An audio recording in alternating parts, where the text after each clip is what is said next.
Thank you for joining Lifestyle Unplugged with Monica. And Lauren. And today, Chris Dorociak is here to join us. Super excited to have you on, Chris.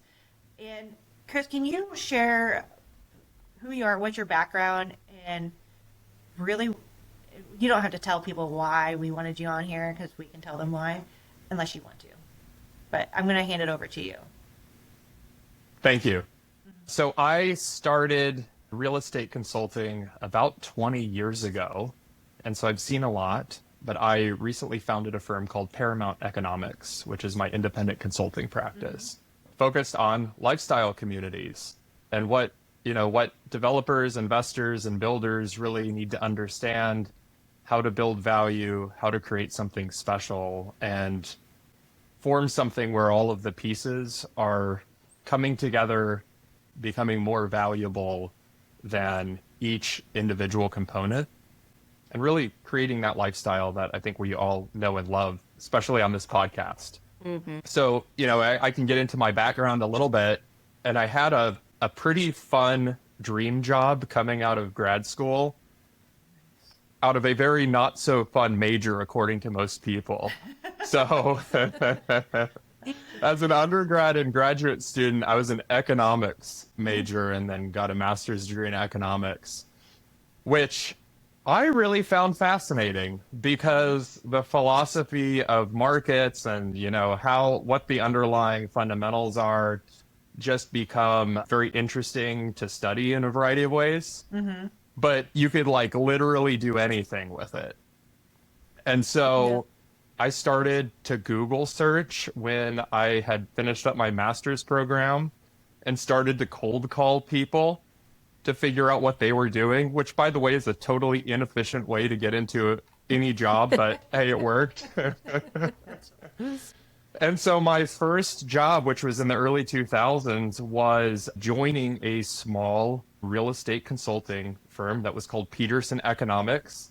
That was the Google thing that I think picked up when I was doing my search. But we focused on resorts and second home communities and providing strategic advisory, projections, market analysis to those groups. And so I got into that lifestyle component really early on and have carried through kind of the core philosophy of building value through lifestyle ever since.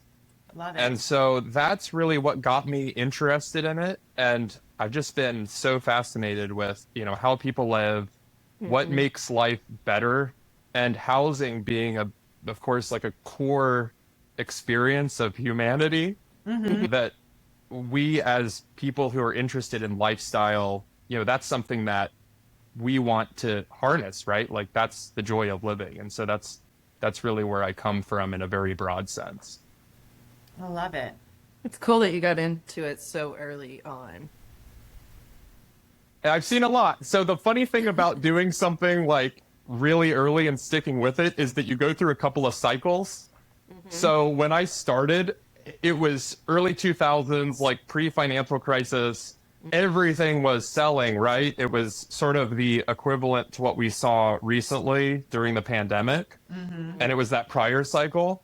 So all of my economics brain of like, oh yeah, you raise the prices and the sales rates tend to slow down. Well, that didn't happen. Like people were just buying anything. And then it changed, through the financial crisis, and I worked my way out of that into, kind of culminating in the peak that we had recently, followed by the period we're in today.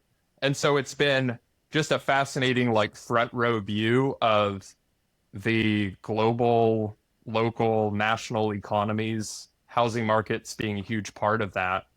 And so not only from an interesting lifestyle perspective, but a geeky economist perspective, it's been a fun ride. That's awesome. I come to it from the sociology major. So it's just interesting because it's fascinating in a totally different way. Yes, yes. I mean, we are in a very broad sense, we're students of humanity.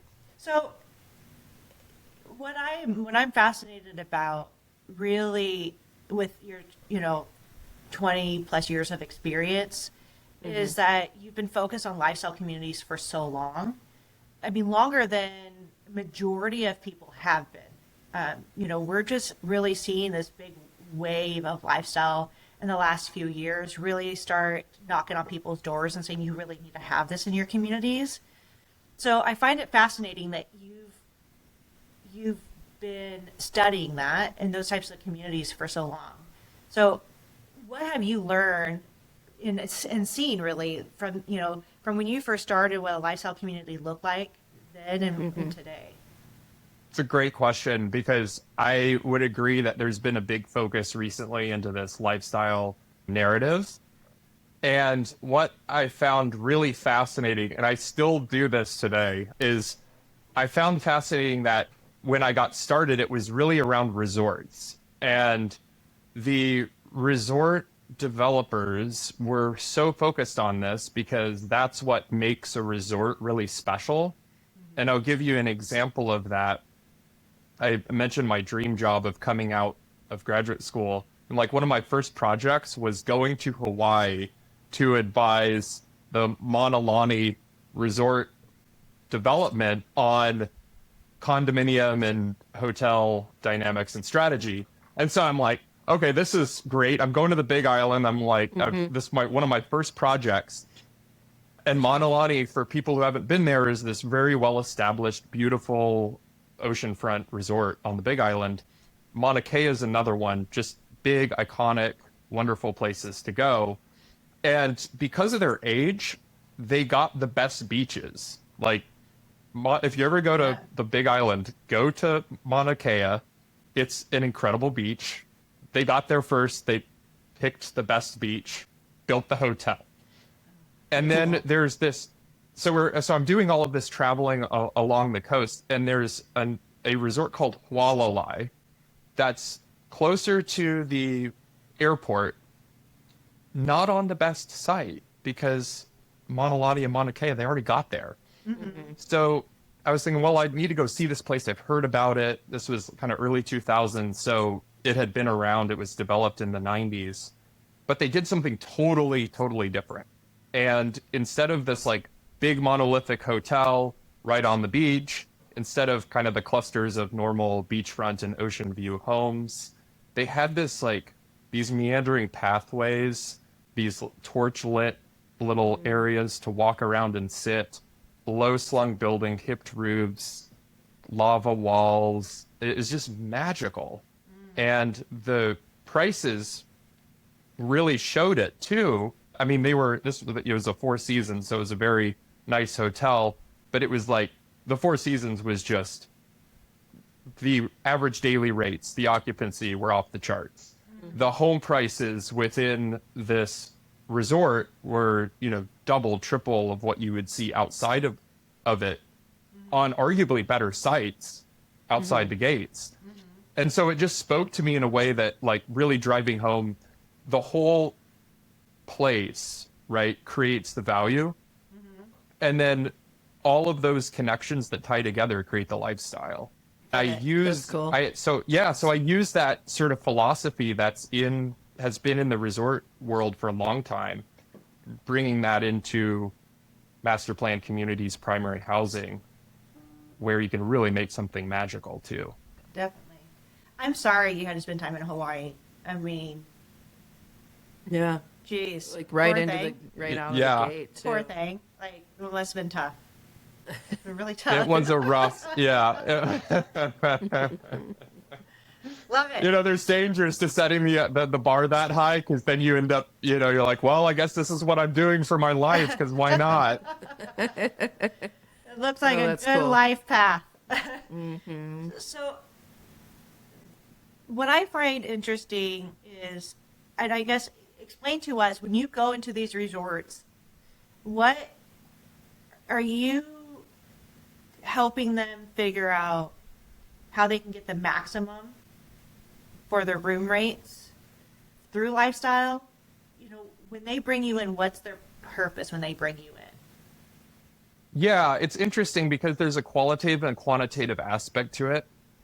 So typically the projects that I'll work on are these, I would call them complicated projects. Okay. They're master plans, and they can be in the resort industry where it's a hotel or lodging of some kind, almost always some for sale real estate, whether that's lots or homes, Okay. and then some group of amenities that's kind of tying all of those pieces together.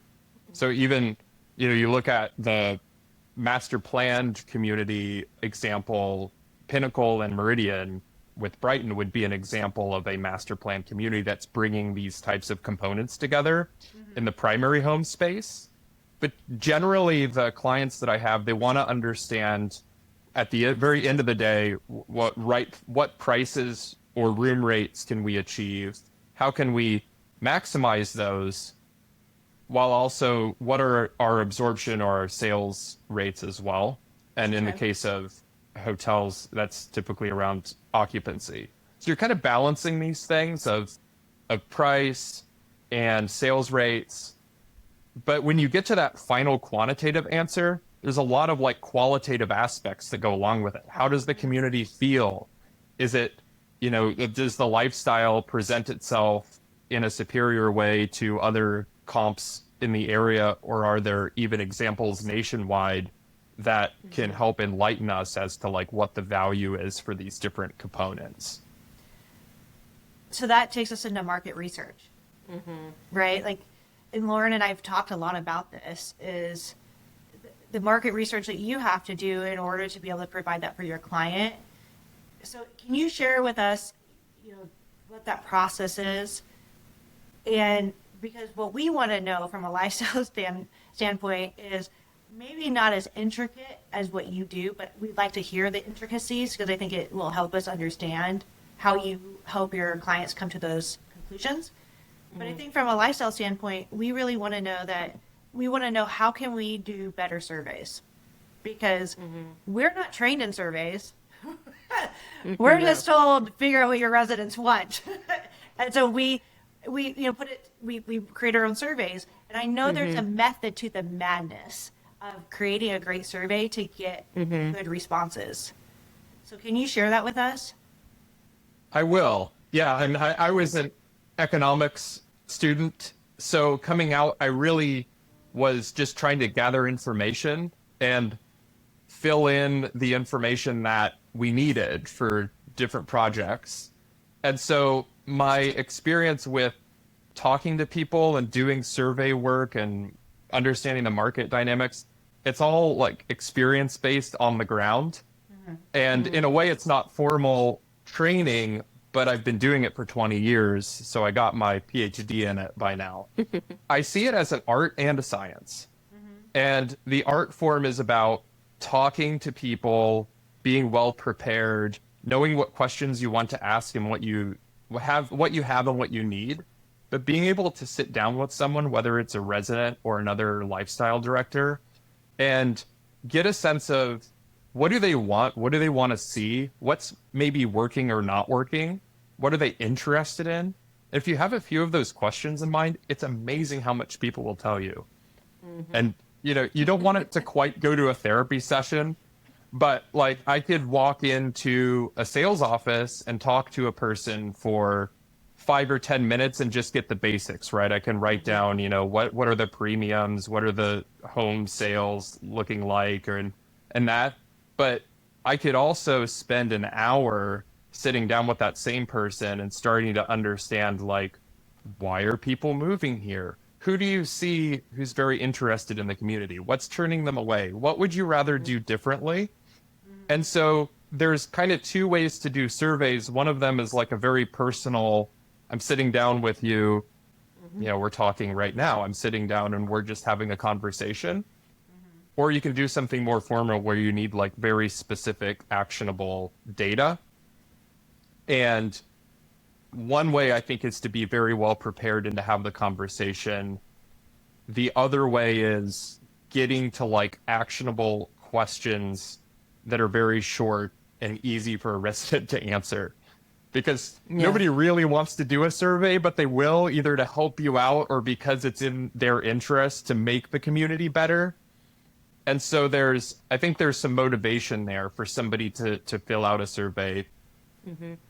Those are very two different types of things, but both have, I would say, equal value in the process. One thing I know that I struggle with, and I think I would say a lot of lifestyle people struggle with, how can we capture the true value of lifestyle? Because you can't really put a number on it, right? It's so mythical. I don't know. It's like a unicorn. Yes. Well, I'm over here like, I want to do X, Y, and Z, but then the accounting department is like, well, all you're doing is spending money. So how can you take those surveys and create and show the value, whether it's to a resident who's like, why am I paying HOA dues at this rate? Explain to me what lifestyle is, because it is a budget line item that people really get hyper focused on. That's a great question, Lauren.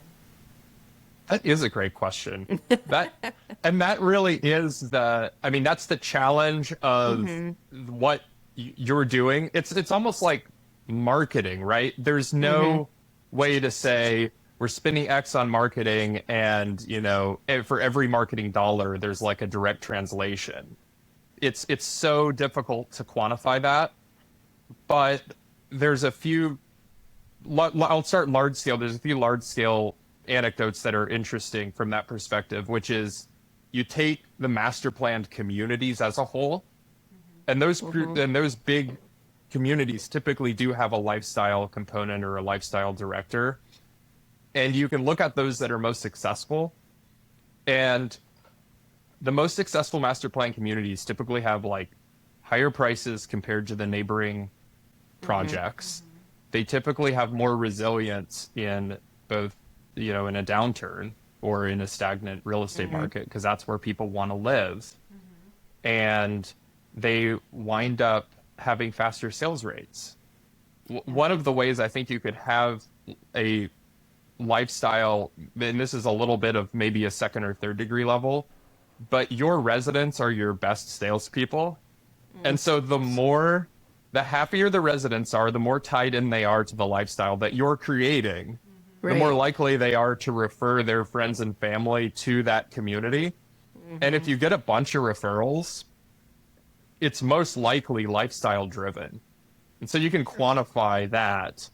And that's at least a data point to help you on a big macro level. These master planned communities that are focused on lifestyle they're just doing things, better. They have higher sales rates. They have the higher prices and what I mentioned there as well. And everything that you said is actually proven. Like, what you're saying, how they do better in a downturn. They do better, compared to another community that may not have lifestyle.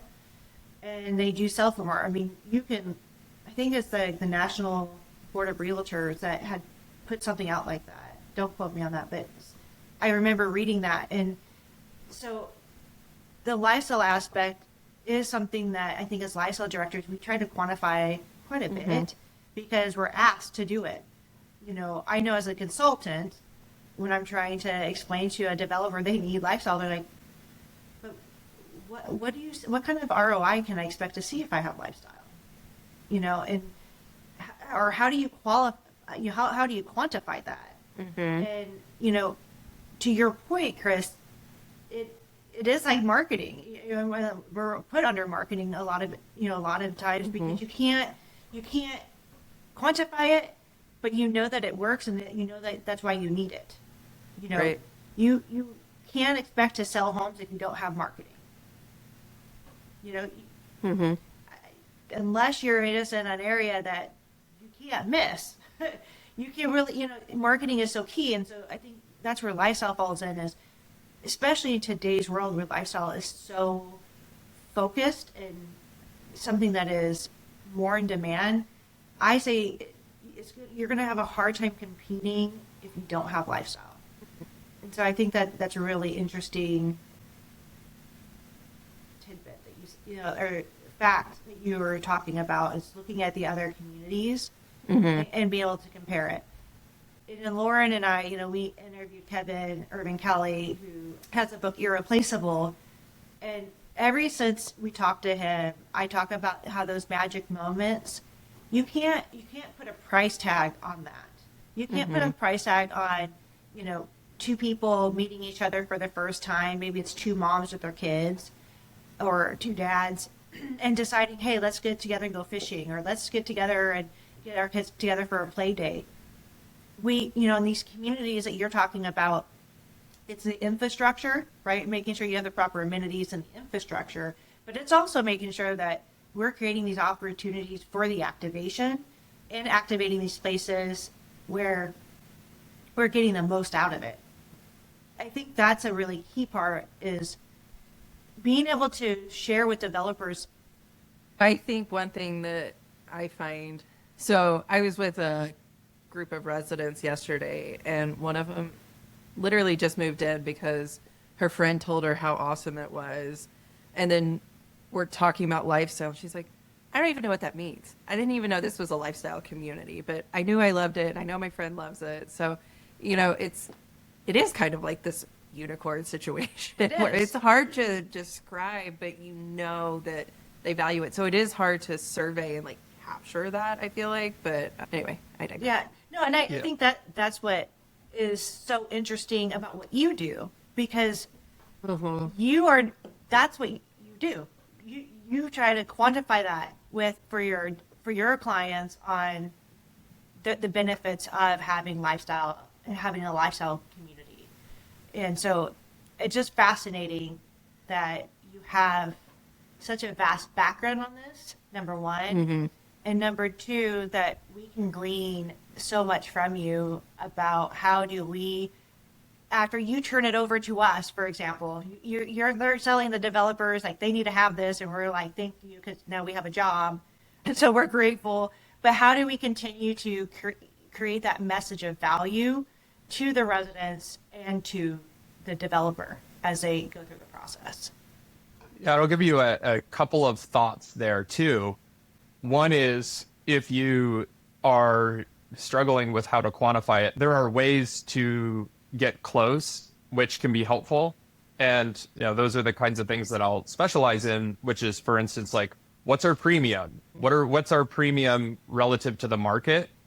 And you start looking, I'll use Pinnacle as an example, but you can look at Pinnacle and have all of those home prices and sales plotted out, and then compare those to other neighborhoods nearby. And you're going to see a difference. You're going to see a premium there. And so some of that premium is going to be the amenities, but the whole package really represents that premium, the lifestyle, everything tying together. And you can quantify that. And that's often where, developer will ask, like, well, what's the value for these certain different things? And that's one way to do it. The other aspect of the lifestyle, and I think to the point of trying to sell the developer on it, because that's what we all want to do, it makes sense for them, is, okay, so you're building this big community, you're building homes, you're building these amenities. And Monica, I think you brought it up. How do you get the most out of it? You want to maximize your investment. And in order to get the most out of it, you need to connect the people in the homes with the spaces between the homes to the amenities that are there on site that you spent a lot of money building. And that's what's going to create the value at the end of the day. Yes. And I think that sometimes gets missed by some, is that they don't have someone like you, me, or Lauren. Sometimes they look at it, well, I built it. They can use it as they wish. They can, rent it out. It remains locked, but, when they want it, they can rent it out and we'll unlock it for them. It's like, that is not the picture you want to paint. Right. Why spend that much money on amenities if you're not going to have them activated on a daily basis? And free, granted, there are certain amenities that maybe require a little bit more oversight, but honestly, I don't see the point of building something and keeping your residents out of it if it's not reserved. Understand, if it's reserved for that party. Let me just clarify. Right. But if it's like even if it's like a ballroom, right? Like, set up tables and encourage people to come in and do a, work from home session together. Because all of us who work from home, we do like the opportunity to engage with real people that we can actually like pitch. If we, like you're real, like I can see you. I can sit down and have coffee and not have a screen between us. Like, there is that connection that everyone is needing. And so why not use that space that maybe you designed just as a rental for an everyday use and create those programs around it. So I guess that's one of my pet peeves, Chris, is when I see amenities just not being activated and the developer spending so much money on something, and then the intent is not there. And so I'm going to piggyback off of that a little bit too, which is like I've gone to design charrettes. How are we going to vision this new place? And you have architects in the room, you have land planners in the room. Those guys and gals are doing such cool work because they're drawing golf courses and homes and lagoons. And I mean, just watching that process gets everybody excited. And then they'll usually put them up on an easel or in the front of the room, and everybody's really pumped up. But you want to have a lifestyle advocate there. And I think it can be somebody who's a current lifestyle director or a consultant whose experience and expertise really is lifestyle, because it's like, how do we tie all of this together? You want to be able to do that in the early stages of a development process. And the better that you do that, then like down the road, you're going to be able to maximize it. And I'm totally with you on just making sure things are open. I shouldn't say this publicly, but I will. I tour a lot of communities, and I'm constantly opening the doors of like the amenity center to try to get in to look at them. And so Yeah. when they're locked, it kind of bums me out too. I'm like, oh man, I want to go see what's in here, and I can't. Yeah. And there might be a new, you want to balance the privacy of the resident. But at the same time, if someone's curious about, oh, I just moved in, I want to go see what the fitness center looks like, and then the fitness center door is locked and you can't get in. I mean, that's frustrating. Or even if it's a prospective buyer who's maybe, within reason snooping around, you want things open and energized and activated. And, sorry, Lauren, I got to jump in right here because, because you just got something that I need to say.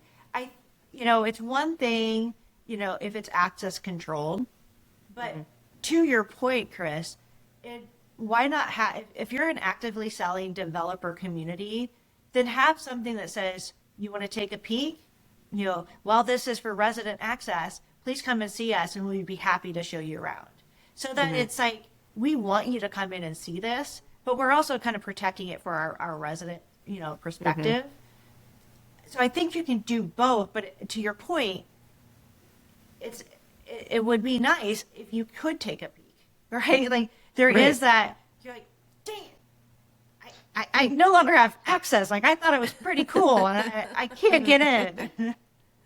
Yes, and having somebody, I mean, I just think about like, who are your, I don't want to even call them salespeople, but who are the people that are hosting others within the community? It could be the lifestyle director. It could be somebody, who's there at the welcome center, or even if there's a little cafe, it could be the person who's pouring coffee.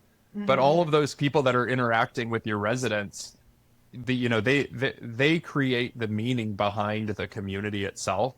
Yeah. And often those are going to be the folks that interact with your residents and prospective buyers for the first time. Yeah, I want to kind of say where you were saying lifestyle deserves a seat at the table. I love that because there is nothing more frustrating than getting to a community with an amenity and you're going, what am I going to do with this? So having a voice at the beginning, I think is just so important. And I love that developers are really diving into that now. So Chris, you've been doing it for 20 years. During that time, what is the consistent factor that really, if there is one, that makes a lifestyle community successful? Is there just like the special sauce? Is there something that you look and go, yep, they've got that, so it's going to be good? Oh gosh, that's a good question. I mean, I think that a what makes it successful really is how well it's connected, housing to the amenities to every like the in-between spaces. And so that experience, I mean, I think there's outdoor living, there's trails, there are things that are long-term value that really haven't changed. Like one of the interesting things about, these master plan communities was, I don't know, it seemed like it was maybe 5 or 6 years ago. Everyone's like, oh, trail systems or trail networks, like they're really important. It's like we were looking at that 20 years ago Mm-hmm. in, these big resorts. So there are some things that don't change, but I think that you can think about how well, is it a multi-generational appeal? I mean, that's another good example. Are you able to serve different groups within your Mm-hmm. community at the same time or separately? So at the same time, a good example might be your farmer's market, right? Kids, adults, grandparents are all there. Like, what a wonderful way to have everybody experience something. Mm-hmm. Now, I've recommended a farmer's market. Now, Lauren, you're doing one. So Mm-hmm. that's a difference. I'm just like, here, this is a good idea. Go do that. And then you're trying Right, to go figure it do. out. Right, Yeah, here's another full-time job. right. So there are those big events that are wonderful in terms of bringing the full multi-generational experience, families together, right? And then there are also aspects of a community that are like hyper focused on one or two groups that are very important for them. So I think about like a great fitness experience or a spa experience in a resort. Not everybody's going to get a massage, but those who, value the spa are valuing it really highly. Those who are going to the fitness center in the morning before their kids wake up are valuing that really highly. Or, the Rotary Club that meets in your event space on a Friday morning or something. I mean, there's groups from every walk of life or Mm-hmm. lifespan that are if those different groups are all using your community in different ways, I think that you've hit on something that's the special sauce because you've Yeah. got, parks you've got Mm-hmm. a school. I mean, those are all places where people connect Mm-hmm. and they're kind of subtle too. Like you don't have to force somebody to talk to somebody else at a baseball game, right? At like their Right, kid's little league game because it's going to happen naturally. So you get those like right. great natural interactions between people that I think can make a big difference in like just joining them together. Right. Yeah. I mean, so at Pinnacle, we have currently, I mean, it's still obviously under development, but two clubhouses with pools. But those clubhouses are, meeting rooms where, like, we had the Family Fun Collective club meeting yesterday. And then we have a ton of pocket parks, but then we also have a city park right in the middle of it. And I forget how many acres it is, but it's huge. I mean, it's got tons of softball fields, soccer fields, community garden, bike parks, skate parks, all the things. So I think that's a pretty cool feature to have right in the middle of our neighborhood, along with the fire station. And then kind of across the way there, we have our amphitheater, which is where we have our farmers market and then concert series and all kinds of things. We're planning Corbin Maxey, who is a local celebrity with all of his reptiles and the big snakes and stuff. So that'll be fun to have him out this year. And then right next to it, we have the public library that we partner with a lot. So all of that is kind of bringing everybody out in their own ways. And as you said, there's the school there too. So, and then we have the Pinnacle Marketplace coming, which will have kind of the bigger box store shopping stuff right down the way. And so it's bringing the convenience to our residents so that they can live their life to their fullest within the neighborhood. All right. So on that then, Lauren, thank you for explaining that.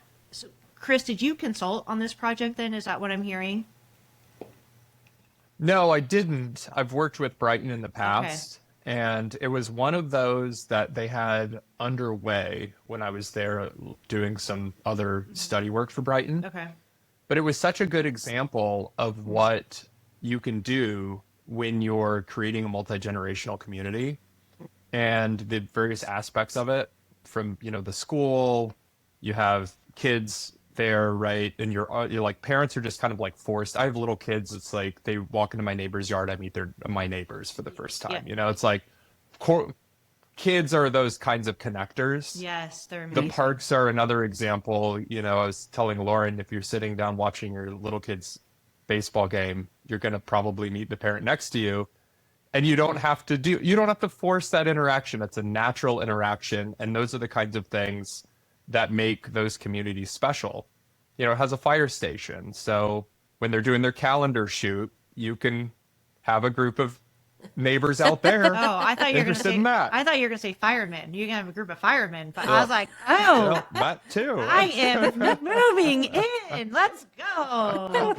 Sorry. Yeah, you might find the cluster next to the fire station of like apartments people are willing to rent with views out to the To the fire station. front of the Yes. garage. Yeah. Now that is a marketing angle right there, by the way. It sure is. Yeah. Yeah. I've studied premiums and view premiums and quantified that. That would be a new one, but I'm not opposed to trying to figure it out.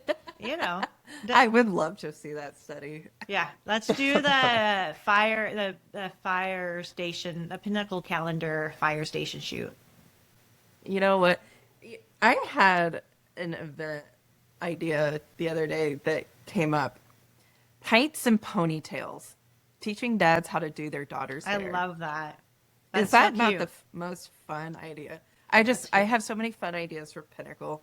Pinnacle Pints and Ponytails. Anyway. I love it. Yeah, no, Pinnacle's great. And one thing that Chris kind of said about multi-generational that I didn't say is that we will have a 55 and up within our Pinnacle community. Okay. So that'll be gated and they'll have their own clubhouse. But of course, they'll be able to take advantage of some of the bigger lifestyle stuff like the farmer's market and things. So it's really cool the way Brighton sets it up. Definitely. Lets I love me it. play with it. I love it. That's great.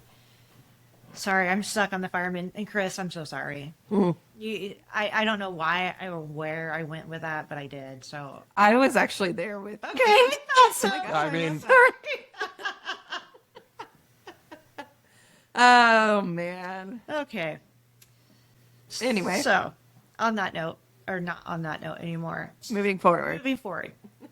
So, with your, so do you ever go in, obviously you go into resorts, right? And you kind of help them reimagine or look at the market, what the market is saying for the resort area. Is that correct? Like you're getting information. Yeah, and what I'll do is, in the similar vein to my wonderful experience in Hawaii that kind of got me going in consulting for the next 20 years, was that I will look at what the current, if it's a place that's undeveloped or they're building a new phase, what the right program is for that from both a lifestyle perspective, product perspective, and then, of course, what will it sell for and how fast will it sell? That's what the developers want to know.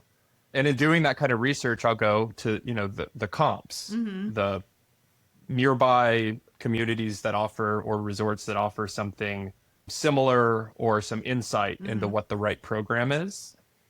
So part of that is resort analysis. And then the other part that I've been doing too is bringing that into the primary home space. So master plan communities.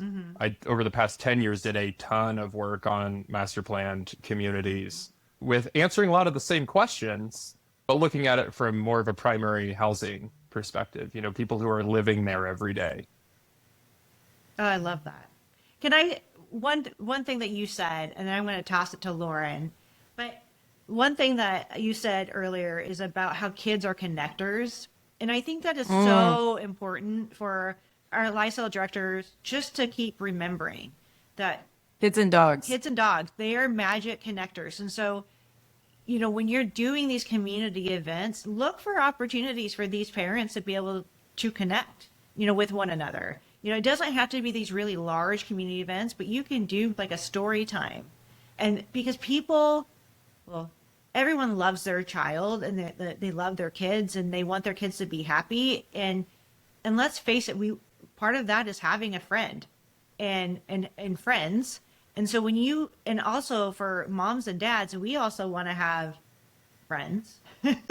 And so the kids can not only connect with one another because they don't have that filter yet. They're just like, "Hi, I'm Johnny. You want to be my friend?" And then, yeah, I'm Susie, whatever. And then they just start talking, and then it really allows the parents to have that barrier breakdown. That as we grow older, we kind of get a little bit more kind of jaded, maybe, and not as comfortable speaking with each other. And it really allows us to kind of break down those barriers and say, oh, it seems like they really, like each other. They're having fun. Let's get together for a play date. And then the families start having these great connections that started from either the dogs playing together or the kids. And so I'm coming from this is don't forget that it's not just in the really big events that are great. It's sometimes in these smaller moments where they can have these opportunities to really get to know each other on a more personal level and see their kids interact and have those magic moments happen. So, sorry. Yeah, that's something to think about too, which is like, and this is in my mind, when I hear the word event, I almost always think of something really big. Exactly. And it doesn't have to be that way. And in fact, those little events, they might not appeal to everybody. A little story time. Maybe it's, 10 kids sitting there on a Saturday morning or sometime in the summer, or swim lessons or something that's small, but it's a way for the kids to interact. They'll have a neighborhood friend, which is great. And then us parents are kind of like sitting on the sidelines watching these interactions. We're busy. We've got jobs and we've got kids stuff all the time. And, we're just trying to like get through the day. But if that experience becomes enjoyable for us as parents, able to talk to the parent, that's standing next to us, that also is going through, like, kids are just the great equalizers and the great connectors. They are. And the same with pets as well. So I think those are interesting and good, valuable examples for, doing something small that's going to make a difference for people. And I think that's where like having sports fields is a really great thing if you have the room for it, because people are going to get their kids in like soccer naturally. I think that's a rite of passage for every little kid, and no one wants to have to leave their community for that. All right. And that's when a lot of these opportunities to connect can happen. And lifestyle directors, that doesn't mean you have to do it. It means that you can find a company to do it for you, and you have a cost sharing split with them. So I just think that is something I think is really important. We talk about creating the events and talking to the residents all the time on this podcast, but I think really honing in on the kids too is a really important aspect. Yeah, I would think for going on the other side of the spectrum, because I think there's an important multi-generational component to communities. And Lauren, you mentioned 55 plus coming into Pinnacle, is the events that would all of a sudden, like, my kids are out of the house, I have a lot of time, maybe too much time, to think and reflect. What am I going to do? Right. And so there's an opportunity there to do something where it builds meaning in somebody's life and builds connections from the opposite end of the spectrum. Agreed. That might look a lot different from, the kids out in the ball fields, although the grandparents will probably be going to those games too. Are there volunteer groups, ways for those people that have more time where the kids are out of the house, ways for them to connect with each other? And I'll tell you, if the residents in like it relates to RV parks, campgrounds, 55 plus communities where retirees interact with each other. Talk about your best salespeople. And on the other side of that, if they're unhappy, they'll let you know it too. But if you've got happy resident retirees, they are going to tell everybody about how great it is to live in a community. Absolutely are. They are giving tours nonstop in our 55 and ups. I love them. What is interesting is kind of the full circle of this conversation, how we started with you talking about, resorts and how you got started. And when I think of resort living, the resort lifestyle, I really, while it while we do it in our master plan communities quite a bit, I think it's best seen in a 55 and older community. And the reason I say that is because typically 55 and olders, or those who are closer to retirement or are retired, they have more time to live the resort lifestyle, meaning you have to have a lot more programming and planning going on throughout the day, throughout the week. It can't just be a couple events a month. Like, they're going to be bored. And so that resort lifestyle is key, you know, how to do a massage, come to this today, how to make a margarita, come to this afternoon. Like, you have to have that stacking of programming to really get the 55 and older community together and connected. So I think it's kind of this full circle. We started about how you started, and then ending with the resort style community really playing a factor in your 55 and olders. That's so true. And if there's something that I would caution about relative to resorts, is that it does tend to be one of those words that gets used a lot, and it's lost some of its meaning within the greater context of communities, because it seems like now every master plan community is a resort style community, resort style living. It's probably overdone, and it probably doesn't really reflect what's happening on the ground. Right. And that's so we don't need that for, you know, your busy parents, right? They're like, okay, the pool might be for swim lessons and the kids, but I'm not sitting there relaxing, reading a book while they're off doing something else. Maybe that happens, and that's wonderful, but that's not their day-to-day experience. And so from like a resort programming experience, that does translate better to, you know, a retirement community or something where people are phasing into that in their lives. All right. You all ready? I have rapid fire questions to wrap it up. Love it. Go. It's all for you. Chris. I know. Chris, it's all For Chris. directed at you, not me. Oh, okay. Okay. So How about rapid fire question number 1? We'll see who can pronounce my last name after an hour. Dorociak. Hey, nailed it. Okay. Rapid fire questions for Chris. What is the most overrated amenity? Ooh, that's such a good one. Overrated. This is like not a rapid fire question, Laura. This is tough. This is sort of a slow burn. Yeah. He's like, skip. You know,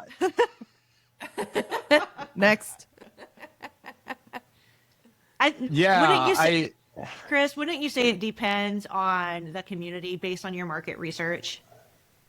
I do. Yeah. Like, you know, you can think of the really big ones that everyone thinks they need and maybe come up with something based on the market where they really don't. I mean, it could it could even come down to your clubhouse is gigantic and doesn't need to be that big. Right. So one thing I've seen massive clubhouses where the better use of the space would be, okay, can we phase it as the community grows?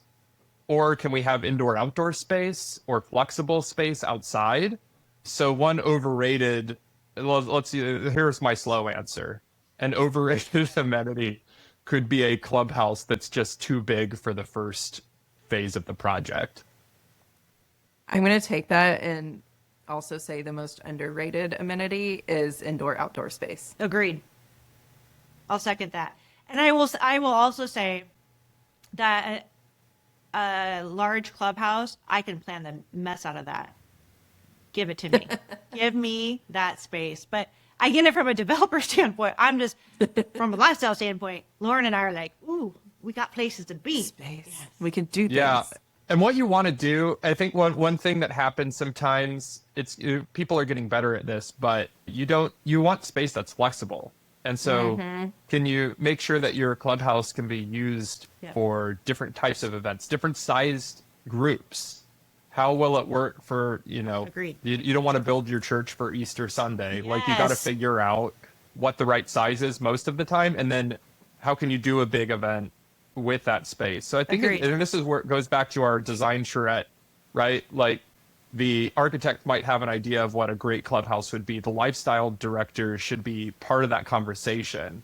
They're going to be able to understand how that's programmed. Yeah, there's a saying from 9 a.m. to 9 p.m. How are you going to program it? You know, how versatile is it going to be from morning to night? And so that's a really good point, Chris. Okay. Back to rapid fire. Slow. Instead Don't- of rapid fire, we're not doing slow burn. We're doing rapid fire. We're going to try Okay. rapid. Just don't think, just answer. Okay. Best lifestyle advice you've ever heard. I would say the best is just keep it simple and connect people together. Your favorite project. I thought he was Let's going to see. come out quick with Hawaii. I'm gonna say my favorite one really was it from a resort perspective. Kuala is just great. Like the one that I mentioned on the. I think anybody who goes to Hawaii should go there and check it out. Or just go to Hawaii in general. I love Yeah. Hawaii. Don't think, just answer. What is your favorite movie or book? Okay, I'll go with Freakonomics because it came out when I was in college and grad school, and I just thought it was fun that for the first time economists were cool. And people, I love that. I love and it. so that was fun. That was good. What is one surprise fun fact about you? You know, I'd say that I'm you can't see it on the screen here, but I'm 6'4", so that's kind of a fun fact if I'm sitting down. The downside of that is that it used to be helpful to be tall, and now with light bulbs that don't burn out, I don't have much use for the height. No I did perks. run I did run hurdles, so I'll count that as like a tall person thing. Yeah. And I also love skiing and sailboats, which kind of, I don't know if being tall helps much other than getting hit in the head with the boom more often. So probably not for sailing. But I do love sailing here. I'm in San Diego. And then I lived in Idaho. I guess that's a fun fact. And I skied a lot there. I love the outdoors. And I need to go visit again. What's your favorite place to go skiing? I like Utah. I really like Deer Valley. And I'm going to throw a little local plug into Bogus Basin. Oh, yeah. Next Bogus. to right next to Boise, 45-minute drive up the hill. I have gone there a ton, and I love that as a mountain. My husband ski patrols up there on the weekends, and my daughter is currently learning to ski up there. Love it. I know. I have this adorable video of her skiing last weekend. It's just the cutest. She's 4 years old and just killing it. All right. I love that. Yes, I know. That's, Me too. to not be afraid to fall and not hurt when it falls. Yeah, exactly. Yeah, you're like indestructible at that age for the most Yes. part too. Yeah, I love it. So I took my daughter skiing here at Big Bear, which is close by us, relatively speaking. And I had to lie about her age. It was like 5 and up, and she was 4. And I'm like, no, Aw. kind of big enough. You can do this. Yeah. So I I'll always think always it's- be happy about getting her. I think it's funny how us parents, we're like, we teach our kids not to lie, but we will be the first to lie to get them into something. You're not wrong. I know, because I did it. Or to get them to eat something. Yeah, Right. I've done it. So I think it's kind of funny. Don't lie, but say you're 6. Say you're 5. Mommy, I'm not. Yes, you are. Just go with You it. are Yeah, you're today. 5. You're 5 today. Okay, last one. We'll finish this sentence. Life is too short to. Be bored. Love it. Ooh, I like think that one. it's there's something about embracing the boredom, like go figure out something to do, and just go explore. Go outside, look for things that are interesting. And lucky for us, we get to look at interesting things and how people live and all of those fascinating questions. I love it. Yeah, life is too short to be bored. Yeah, I agree with that. I love that. Well, Chris, thank you so much for sharing your time with us today. Yes, thank you so much. You're so welcome. This was fun. Appreciate it. All right. Well, that's all we've got. And next week we'll catch up with you guys from Orlando at the Builder Show and Nationals Yes, Lauren and I are going to meet for the first time in in person. person. We've never met in person. Believe it or not, we've Wow. never met in person. Yeah. Yeah, She's a that's tech- gonna be but I feel like she's my best friend already.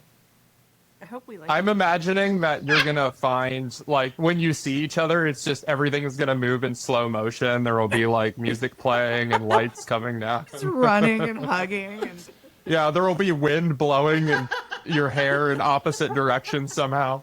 Yeah, oh yes. that'll be fun. We should record our meeting. I know. Actually. Yeah, good idea. It'd be fun. Good idea, Chris. Like it. Yeah, you're welcome. That's what we consultants do, is throw ideas out there. See if it sticks. Yeah. All right. Well, thank you again, and we will chat with you guys next week. And Monica, I will see you Sunday. Yes, you will. Looking forward to it. Yay! Thanks, Chris. All right. Bye.